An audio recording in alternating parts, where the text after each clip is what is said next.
ஆண்டவராக இயேசு கிறிஸ்து நாமத்திலே உங்களுக்கு என் அன்பின் வாழ்த்துக்கள். இந்த நாளுக்கான இன்றைய மன்னா சங்கீத புத்தகம் 136 26வது வசனம். பரலோகத்தின் தேவனை துதியுங்கள், அவர் கிருபை என்றும் உள்ளது. பாருங்க, நம்ம ஆண்டவர் பொதுவாக எங்கும் வியாபித்திருக்கிறார், எங்கும் இருக்கிறார்.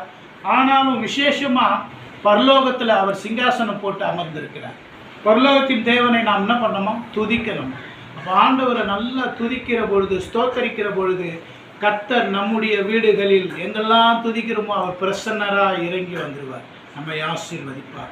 அவருடைய இரக்கங்கள், அவருடைய ஆசீர்வாதங்கள் நமக்கு உண்டாகும். இதை கேட்டுக்கொண்டிருக்கிற அன்பான கர்த்தருடைய பிள்ளைகளே, இந்த வசனம், இந்த சப்ஜெக்ட் துதி பற்றி பேசுது. அதனால ஆண்டவரை நல்லா துதிக்கணும்னு பேசுகிறேன். பொதுவாக பைபிள் வாசிக்கணும், ஜெபம் பண்ணணும், துதிக்கணும், பேலன்ஸ்டாக இருக்கணும். கர்த்தர் நம்ம கிருபை தருவார். பரலோகமே உம்மை துதிப்பதா, கர்த்தாவே அங்கே வாழ்கிறீர். ஆலயத்தில் உம்மை துதிக்கிறோம், கர்த்தாவே எழுந்தருளும். ஆண்டவரே, இதை கேட்குற ஒவ்வொரு மக்களும் உம்மை துதிக்கட்டும், ஸ்தோத்தரிக்கட்டும், உங்களுடைய சமூகத்தில் இருக்கட்டும். ஒவ்வொருவரையும் ஆசீர்வதிங்கப்பா, காத்துக்கொள்ளுங்க. இயேசு கிறிஸ்து மூலம் பிதாவே, ஆமென். கர்த்தர் தாமே உங்களை ஆசீர்வதிப்பாராக. ஆமென்.